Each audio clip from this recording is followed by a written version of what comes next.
ला हौला वला कुव्वता इल्ला बिल्लाहिल अलिय्यिल अज़ीम। हस्बुनल्लाहु व निअमल वकील, निअमल मौला व निअमन नसीर। अल्हम्दुलिल्लाहिल्लज़ी हदाना लिहाज़ा व मा कुन्ना लिनहतदिया लौला अन हदानल्लाह लक़द जाअत रुसुलु रब्बिना बिलहक़। सुम्मस्सलातु वस्सलामु अलन नबिय्यिल उम्मिय्यिल क़ुरशिय्यिल हाशिमिय्यिल अबतहिय्यत तहामी अल ख़ातिमी लिमा सबक़ वल फ़ातिही लिमन ग़लक़ अल मुअलिनिल हक़्क़ बिल हक़्क़ अबिल क़ासिम मुस्तफ़ा मुहम्मद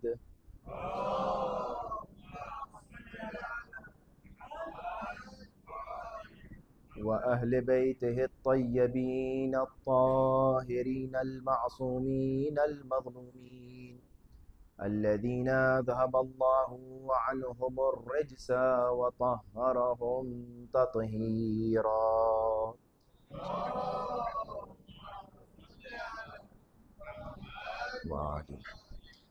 बिहिम नतवल्ला व मिन अअदाइहिम नतबर्रउ इलल्लाह सुम्मा लअनतु दाइमतु अला अअदाइहिम अजमईन गासिबी हुकूक़िहिम मुनकिरी फ़दाइलिहिम मिनल आन इला क़ियाम यौमिद्दीन।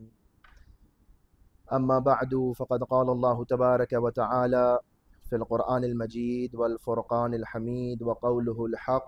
बिस्मिल्लाहिर रहमानिर रहीम। यौम नदउ कुल्ल उनासिन बिइमामिहिम फ़मन ऊतिया किताबहु बियमीनिहि फ़उलाइका यक़रऊन किताबहुम वला युज़लमून फ़तीला। सदक़ल्लाहुल अलिय्युल अज़ीम। सल्लल्लाहु अलैहि मुहम्मद व आलि मुहम्मद।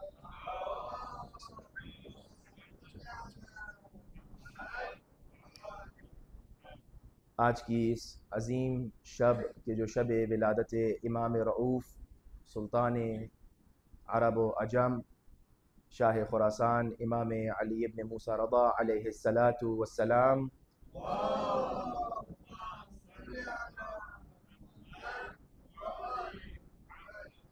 की मुनासिबत से तहे दिल से तबरीक और तहनीत पेश करते हैं, और इस उम्मीद के साथ कि इंशाअल्लाह जब तक इस दुनिया में रहें इमाम रऊफ़ की ज़ियारत होती रहे, और जब इस दुनिया से जाएं तो हज़रत इमाम रज़ा की शफ़ाअत हम सबके शामिल हाल हो।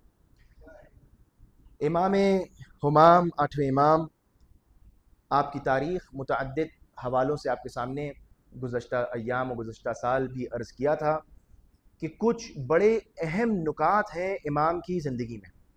यूँ तो हर इमाम मासूम ने अपने जद अमीरुल मोमिनीन की विलायत का बड़ा एहतमाम किया है, लेकिन इमाम अली इब्न मूसा रज़ा अलैहिस्सलातु वस्सलाम की हयात तय्यबा मुबारका में ये ख़ास चीज़ हमें नज़र आती है कि इमाम चाहे जालिम के दरबार में हो या अपने चाहने वालों की महफिल में हो, अमीरुल मोमिनीन के फ़ज़ाइल और उनके मनाक़िब और उनकी विलायत का दिफा हर जगह करते नज़र आते हैं। लिहाजा आज जो हमारे आपकी गुफ्तगू रहेगी इंशाअल्लाह इस उन्वान से रहेगी कि चंद रिवायात, जितना वक्त है दामने वक्त में जितनी गुंजाइश होगी इंशाअल्लाह आपके सामने पेश करेंगे। मुमकिन है उन 3 रिवायात में से कम 2 आपके सामने मैं पढ़ सकूँ रिवायात को।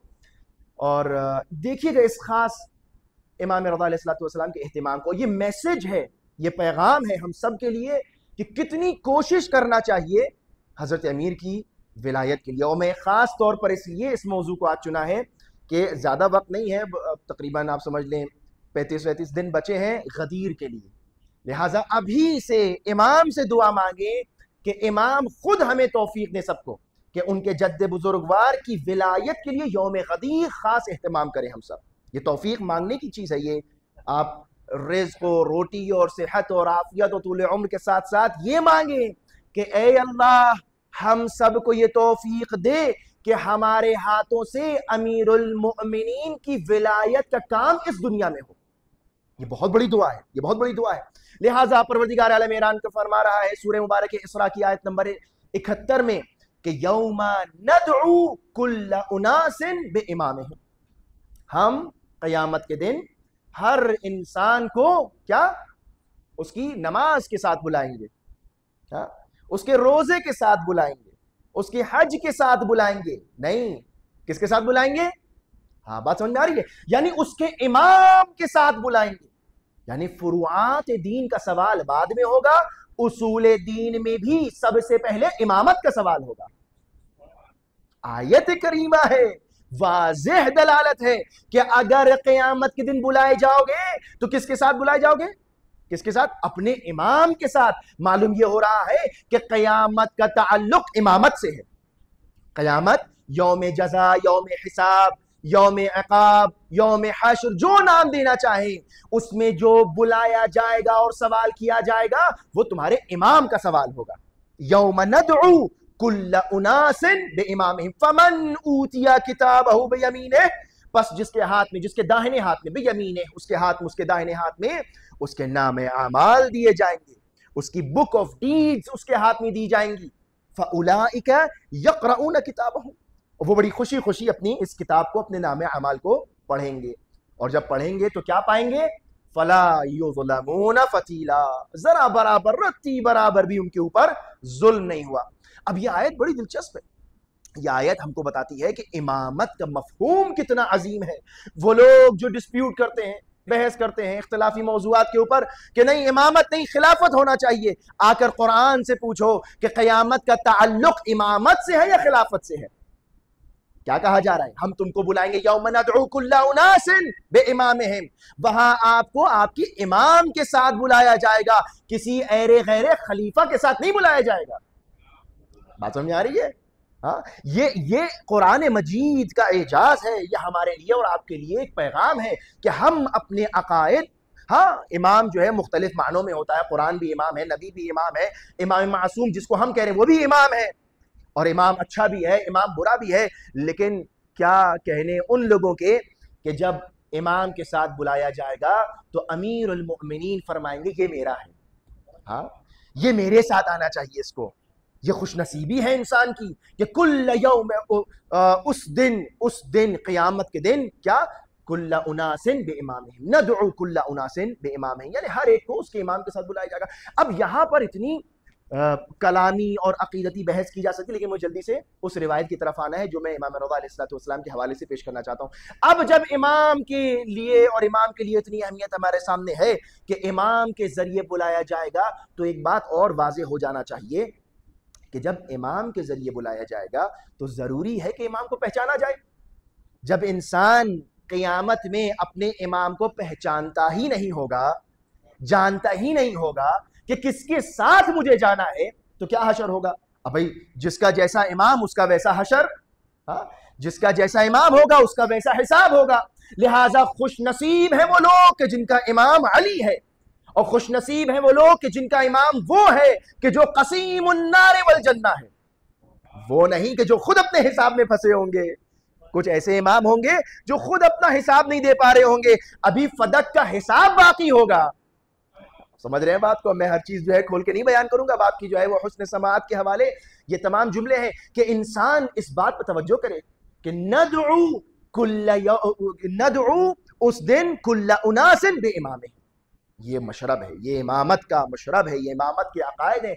अब जब इमाम को इमाम के साथ बुलाया जाएगा तो जरूरी है इमाम जानता हो इंसान। ये जो मैं अपने बच्चों को बार बार कहता हूं, अकायद पर खास तवज्जो करें। नमाज अपनी जगह पर, रोजा अपनी जगह पर, हज व ज़कात और फुरुआत अपनी जगह पर। मेरे किसी जुमले से किसी नौजवान के जहन में ये ना आए कि मौलाना जो है वो हमेशा हर बात में जो है वो नमाज को और रोजे को कम कर, नहीं, नमाज और रोजे को कम नहीं किया जा रहा है। नमाज और रोजे की अहमियत समझ में उस वक्त आएगी जब इमाम समझ में आएगा। आप बात समझ रहे हैं? यानी फुरुआत का सवाल बाद में होगा, इमामत का सवाल पहले होगा। अगर इमाम सही है तो नमाजें सही हैं, अगर इमाम दुरुस्त है तो रोजे दुरुस्त हैं, और अगर इमाम ही गलत है, अगर इमाम ही बातिल है तो ना नमाज सही है, ना रोजा सही है, ना कोई इबादत सही है। लिहाजा ये जो हमको बार बार बचपने में रिवायत सुनाई जाती थी, और मैं और हमारी नस्ल को ये रिवायत याद होना चाहिए, हिफ्ज होना चाहिए। इंशाल्लाह मैं रिवायत को पढ़ूंगा, हदीस पढ़ूंगा, तो आप सब मेरे साथ तकरार करिएगा। ये जो कहा जा रहा है कि यौम नदउ कुल्ला उनासिन बिइमामिहिम, हर एक अपने इमाम को पहचाने ताकि जब वहां आवाज दी जाए तो हम अपने सही इमाम के साथ जा सकें। ये क्यों कहा जाता है, रिवायत साथ में पढ़िएगा कि मन माता वलम यारिफ इमाम ज़मानिही माता मीततल जाहिलिया। क्यों ये कहा जा रहा है? इसलिए कि भैया इस दुनिया में रहकर अपने इमाम को पहचानो, क्योंकि वहां जब इमाम के साथ बुलाया जाएगा तो किसी ऐरे गैरे को अपना इमाम न बना लेना। समझ में आ रही है बात? यानी इस दुनिया में कितना जरूरी है अपने इमाम को पहचानना। अब समझ में आ रहा है कि ये रिवायत इस आयत से कितना करीब है कि अगर इस दुनिया में अपने इमाम को ना पहचाना तो माता मीततल जाहिलिया। बाज लोगों ने जो है वो ट्रांसलेशन इसका इस तरह किया कि he dies a death of an ignorant. नहीं, इग्नोरेंट नहीं है, ये तर्जुमा की गलती है। मैं एक बात आपके सामने वाजे कर दूं, ये जो कहा जाता है ना कि इस्लाम से पहले there was a period of, there was a era of ignorance and then after Islam क्या है? एरा ऑफ इस्लाम या एनलाइटनमेंट। तो ये जो जाहिलियत का तर्जुमा इग्नोरेंस का है, ये गलत है। जेहल यानी इग्नोरेंस, लेकिन जाहिलियत यानी इग्नोरेंस नहीं है। इस्लाम से पहले का दौरे जाहिलियत का मतलब क्या है? यानी इस्लाम से पहले कुफ्र था। बात समझ में आ रही है? अब जब ये कहा जाता है कि माता मीततल जाहिलिया, इसका मतलब माता मीततल काफिरा, माता काफिरा, कुफ्र की मौत मरा। यानी वो इंसान के जब क़यामत के दिन बुलाया जाएगा कि अपने दुरुस्त इमाम के साथ आओ और उसको उसका इमाम ही नहीं पता होगा, तो ये कहना बेकार है कि उसकी नमाज नाकिस है या उसका रोजा नाकिस है। जब इमाम ही नहीं है तो फुरुआत का सवाल ही नहीं होगा। बात समझ में आ रही है? यानी जब इमाम ही नहीं होगा किसी का तो फिर नमाज और रोजे और उसका सवाल ही नहीं होगा। पहले उसूल सही हो, पहले उसूल दीन दुरुस्त हो, उसके बाद फुरुआत दीन दुरुस्त होंगे। बस खुश बहाल, खुश नसीब वो लोग कि जिनका इमाम इस दुनिया में वो है कि जो कसीमुन नार वल जन्नह है, कि जिनका इमाम वो है कि जो जन्नत और जहन्नम का बांटने वाला है। बस यहीं से मैं उस रिवायत को आपके सामने पेश करना चाहता हूं कि एक मर्तबा मामून लईन ने हमारे और आपके 8वें इमाम, इमाम अली इब्न मूसा रज़ा अलैहिस्सलातु वस्सलाम,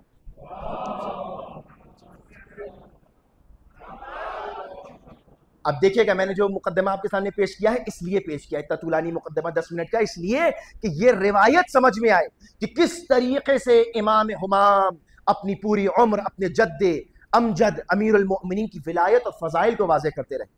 हमारे इमाम कौन है? वो है कि जो कसीमुन नार वल जन्नह है, कि जब हमारे हाथों में नामे अमाल, ये जो आयत कह रही है ना कि फमन ऊतिया किताबहु बियमीने, अभी रिवायत की तरफ आएंगे, फमन ऊतिया किताबहु बियमीने फउलाइका यक़रऊन, वो लोग अपनी अपनी किताब को पढ़ेंगे। बाज़ उलमा ने यहाँ पे तर्जुमा लिखा है वो अपनी किताब को खुश होकर पढ़ेंगे। क्यों ये खुश होकर क्यों पढ़ेंगे? कहा जाता है रिवायात में कि जो जन्नती होंगे उनके दाहिने हाथ में नामा अमाल दिया जाएगा और जो जहन्नमी होंगे उनके बाएं हाथ में नामा अमाल दिया जाएगा। और जब दाहिने हाथ में नामा अमाल दिया जाएगा तो मोमिन इससे पहले के अपनी आमाल की किताब को खोले, उस जिल्द पर लिखा होगा, रिवायत में यह है कि उस जिल्द पर लिखा होगा उन्वानो सहीफतुल मोमिन हुब्ब अली इब्न अबी तालिब, यानी नामे आमाल का उन्वान ही हुब और इश्क अली इब्न अबी तालिब। सलवात पढ़ें, सलवात पढ़ें मोहम्मद व आले मोहम्मद। और जब ये नामे अमाल पढ़ रहे होंगे, अब आइए मैं रिवायत पढ़ दूं, फिर उसके बाद वाली रिवायत पढ़ूंगा कि इमाम फरमा रहे हैं, इमाम रऊफ 8वें इमाम रज़ा अलैहिस्सलाम फरमा रहे हैं कि जब किताबें बांटी जा रही होंगी, जब सिरात पुले सिरात का मरहला आएगा, जब मीज़ान का मरहला आएगा, जब ये खौफनाक मराहिल से तुम गुजर रहे होगे, तो याद रखना तुम्हारा एक इमाम रऊफ है, तुम्हारा एक इमाम है जो तुम्हारी इन सब हालात और मुश्किलात और मराहिल पर मदद करने आएगा। इमाम फरमाते हैं मंजारनी, परवरदिगार आलम, मैंने पहले ही दुआ की, परवरदिगार आलम जब तक इस दुनिया में रहे इमाम के हरम की जियारत अता करता रहे, और जब इस दुनिया से जाएं तो उनकी शिफात अता हो। इमाम फरमाते हैं मंजारनी अला बुअदारी, जो भी मेरी जियारत को आएगा दूर दराज जगहों से, अपने घरों को छोड़कर दूर दराज जगहों से आएगा हमारी जियारत के लिए, वह शुतून मजारी, और आकर हमारी कब्र की और हम मज़ार की ज़ियारत करेगा, आतैतुहु यौमल क़ियामति फ़ी सलासी मवातिना, मैं उसके पास क़यामत के दिन 3 जगहों पर आऊंगा। मौला कहाँ आएंगे आप, कहाँ मदद करेंगे? फरमाया हत्ता उखल्लिसहु अहवालहा, ताकि मैं उन हौल और तरसनाक जगहों से उसको निजात दे सकूं। आपको अंदाज, मुझे बताएं, मैं चैलेंज कर रहा हूं, ये जो झूठे इमाम बने फिरते हैं, जाएं और जाकर बताएं कौन इमाम है कि जो गारंटी ले रहा है कि मरने के बाद इन जगहों पर आकर मैं तुम्हारी मदद करूंगा। वो इमाम जो आज के दौर में इमाम बने हैं या माजी में इमाम बने थे, वो खुद अपना हिसाब देने में परेशान होंगे। मैंने अर्ज किया, वो खुद अभी फदक का हिसाब दे रहे होंगे, वो कहां आकर हमारी मदद करेंगे? इमाम फरमाने 3 मराहिल पर मैं आकर तुम्हारी मदद करूंगा। कौन कौन सी जगह पर? फरमाया इदा तायरतिल कुतुब यमीनन व शिमाला, कि जब दाहिने और बाएं हाथों में नामे आमाल बांटे जा रहे होंगे, मैं कहां आऊंगा? व इंदस सिरात, पुलिस सिरात पर आकर मैं तुम्हारी मदद करूंगा। व इंदल मीजान, कि जब मीजान पर आमाल तोले जा रहे होंगे और वहां पर पूछा जाएगा कि तुम्हारा इमाम कौन था, तो इमाम रऊफ बताते हैं कि मैं आकर कहूंगा ये मेरा चाहने वाला है। ये कितनी बड़ी अजमत है, ये कितनी बड़ी अजमत है, ये कितनी बड़ी नेमत है। कौन सा मकतब फिक्र है, कौन सा मजहब है, कौन सा दीन है कि जहां एक इमाम ये इत्मीनान दिलाए। ये मौजूद अलबत्ता कल रात को मजलिस में मुझे पढ़ना था, लेकिन बहरहाल वक्त कम था, तो आज आपके समातों के हवाले और हदिया की मैंने रिवायत। अब ये जो मैंने आपके सामने पेश किया, इमाम रज़ा अलैहिस्सलाम फरमाते हैं कि मैं हम किसके मानने वाले हैं? क़सीमुन नार वल जन्नह। मामून लईन, खुदा की लानत हो दुश्मनान अहले बैत के ऊपर, मामून लईन इमाम रज़ा अलैहिस्सलाम से कहता है कि इब्न रसूलल्लाह, ये बताइए कि आपके जद्द अमजद की इकरार कर रहा है कि अली जद्द अमजद हैं इमाम के, उसके नहीं है, चूंकि वो ऐलान करता था कि हम और ये जो है वो एक ही नस्ल से, लेकिन कहा कि आपके जद्द अमजद की एक खुसूसियत है जो मेरी समझ में नहीं आती है, मेरा जहन जो है वो परेशान है, दरगीर है, और पता नहीं ये कैसे हो सकता है। इमाम ने पूछा क्या, कौन सी ऐसी फजीलत? कहा कि मैंने रिवायत में सुना है कि अली इब्न अबी तालिब को क़सीमुन नार वल जन्नह कहते हैं। तो मौला ने फरमाया हाँ, रिवायत है कि मेरे जद जो है वो तकसीम करने वाले हैं जन्नत और जहन्नम के। तो कहा कि मेरी समझ में नहीं आता, मेरी अक्ल में यह बात नहीं आती कि कैसे अली जो है वो जन्नत और जहन्नम का बंटवारा करेंगे। बता, मैं यहाँ पे एक बात रुक के कह दूं कि जो नजिस, तीनत और नापाक फितरत रखते हैं, उनके जहनों में फज़ाइल अली नहीं आते। ये एक बात है। तो मैं ये कहूंगा मामून से कि तुझे घबराने की जरूरत नहीं है, हर नापाक की यही फितरत है। उसकी जहन में जो है फजीलत जब पढ़ो तो कहता है ये समझ में नहीं आती, वो समझ में नहीं आती। आओ दरे अहले बैत पर, पूछो अहले बैत से कि अली वलीउल्लाह किस तरह बने हैं, अली किस तरह मजहर खुदावंदे आलम है, किस तरह मजहर जलाल और अजमत किब्रिया इलाही है। इमाम से जब पूछा कि किस तरह क़सीमुन नार वल जन्नह है, तो इमाम ने फरमाया, ए इमाम, क्या तूने ये हदीस नहीं सुनी रसूलुल्लाह की कि मेरे जद्द बुजुर्गवार ने मेरे जद्द अली के बारे में फरमाया कि या अली हुब्बुका ईमान व बुग़्ज़ुका कुफ्र। हाँ, ए अली, आपकी मोहब्बत ईमान है और आपका बुग़्ज़ और अदावत कुफ्र है। बस जन्नत और जहन्नम के बंटवारे का मिलाद मोहब्बत अली है और बुग़्ज़ अली है। जो मोमिन होगा जन्नत जाएगा, जो काफिर होगा जहन्नम जाएगा।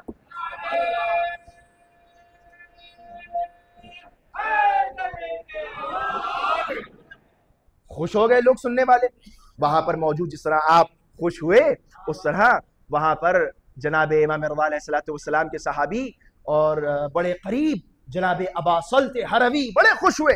और ये उन्हीं से रिवायत है। और फरमाते हैं कि जब मैं घर पहुंच गया, इमाम की खिदमत में हाजिर हुआ, तो मैंने इमाम से कहा कि मौला, आपने बहुत जबरदस्त फजीलत सुनाई अपने जद की और मेरे मौला की कि आप किस तरह जो है वो क़सीमुन नार वल जन्नह है।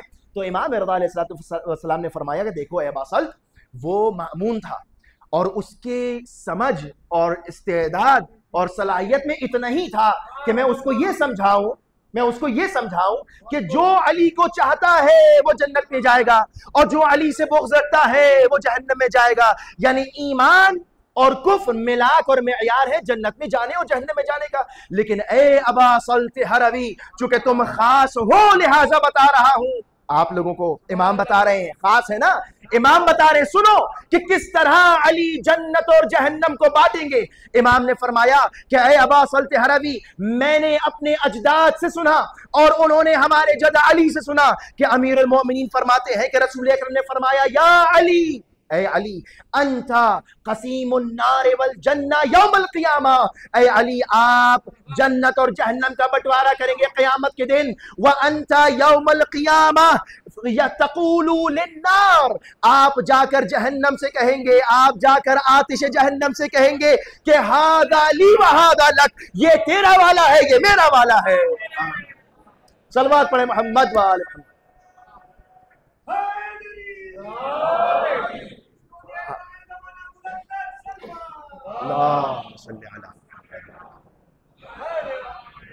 परवरदिगार आप लोगों को इसी तरह खुश रखे। हमारे पास है क्या सिवाय फजीलत अली इब्न अबी तालिब को सुनकर खुश होने, क्या है इसके अलावा? और यही मकसद है इन महफिल का, इसमें शिरकत करें, बच्चों को लेकर आए, इनको फज़ाइल अमीरुल मोमिनीन पता चले।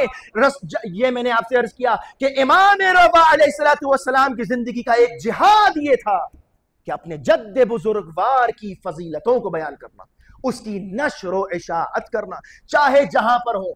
रसूल अकरम से लेकर 11वें इमाम तक हर इमाम ने अमीरुल मोमिनीन की विलायत और अमीरुल मोमिनीन के फजाइल को बयान फरमाया है और मुतअद्दिद मकामात पर इस बात को दोहराया है कि किस तरह अमीरुल मोमिनीन की फजीलत मिलेगी। लिहाजा क़यामत के दिन यौम नदउ कुल्ल उनासिन बिइमामिहिम, अब कोई ये ना कहे कि हम फुला खलीफा और हम फुला खलीफा, नहीं, मसले क़यामत इमामत से वाबस्ता है, मसले क़यामत खिलाफत से वाबस्ता नहीं है। अगर कोई जाता है किसी खलीफा के पास तो जाए और जाकर देखे, वो खुद परेशान होंगे और कहेंगे या लैतनी लम इत्तखिज़ फुलानन खलीला, ऐ काश मैंने इनको अपना दोस्त ना बनाया होता।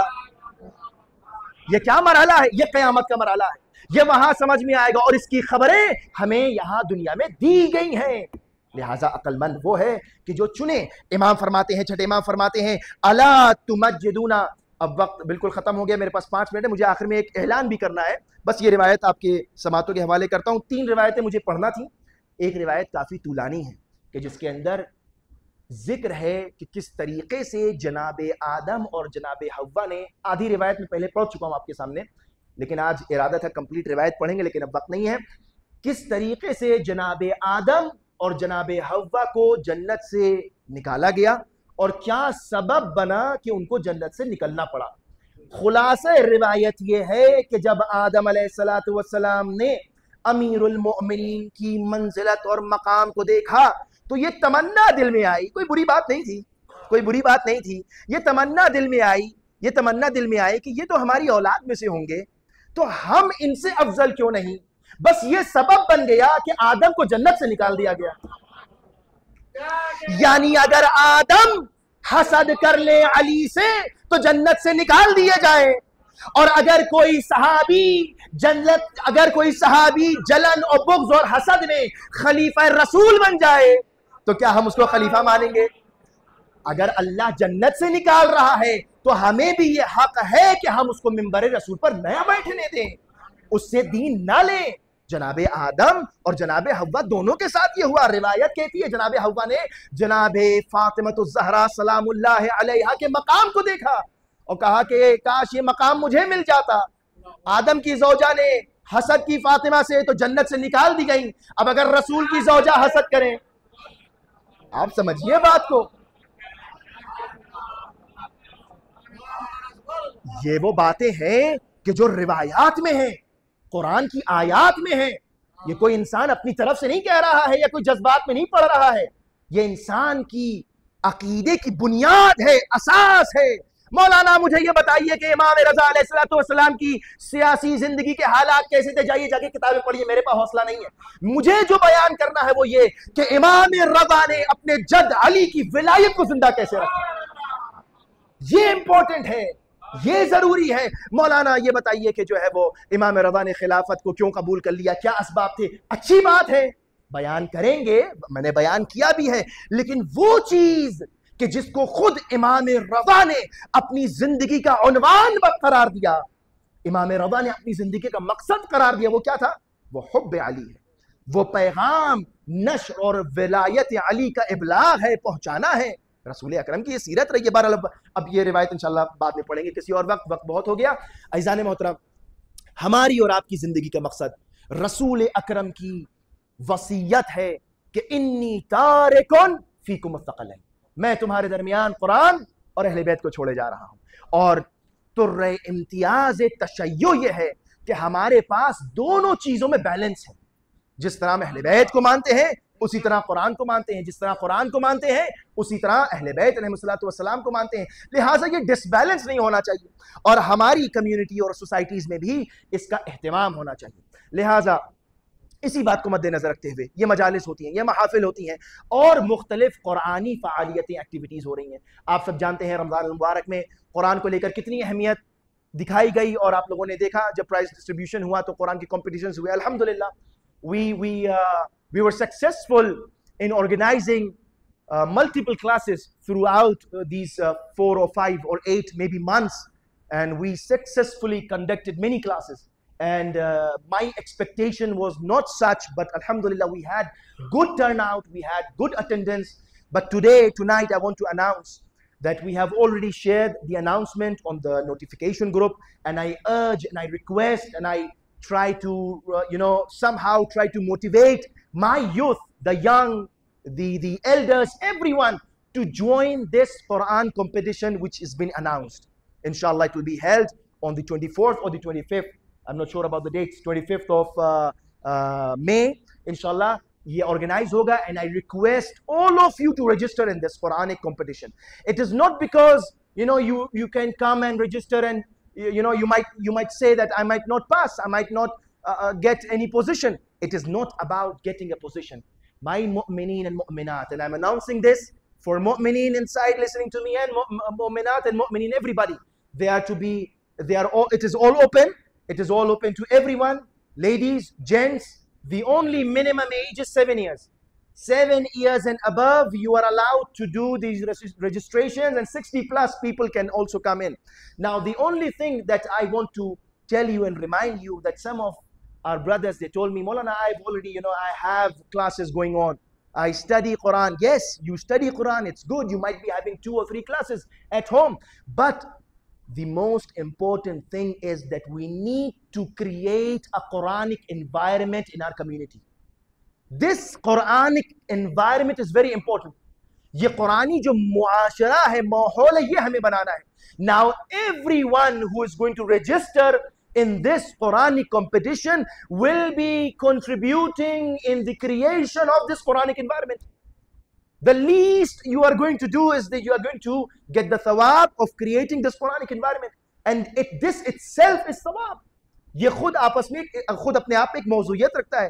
लिहाजा अज़ीज़ान मोहतरम, मैं आप सब से दरख्वास्त करूंगा, आजिज़ाना गुजारिश करूंगा, बच्चे, जवान, बूढ़े, बुजुर्ग, ये अपने जहन में ना लेकर आएंगे भाई मुझे नहीं आता. हाँ, let me tell you this also. Now we have organized this Quran competition and we have invited judges from outside. So the judges are not going to be from our from our community. They're going to be from outside. So you don't have to feel shy about anything. Nobody is going to judge you upon how much knowledge you have. It is about how much contribution you are giving towards Quran and towards creating this environment. Or inshallah, agar ye successful hua, to isme se we are going to choose and we are going to encourage those participants who are going to shine in this competition, and we are going to help them to participate in the annual QC which is organized by Aftab. तो इंशाल्लाह उस तरफ भी हम लोग को जाना है, and we are trying to aim high. और इंशाल्लाह अगर ये सब सक्सेसफुल हुआ तो फिर हम लोग कुरान की तफसीर की क्लासेस भी इंशाल्लाह रखेंगे. So let me just conclude quickly. आप सब से मेरी दरखास्त है, सादे भाई आप शुरू करें तो जो है वो आपको देखकर सब लोग आएंगे इंशाल्लाह.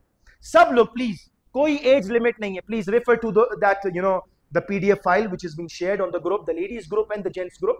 Everybody is invited. Everybody, I would like to encourage them to, I would like to urge to register yourselves, your friends, your elders, the children in the house. Everybody should register.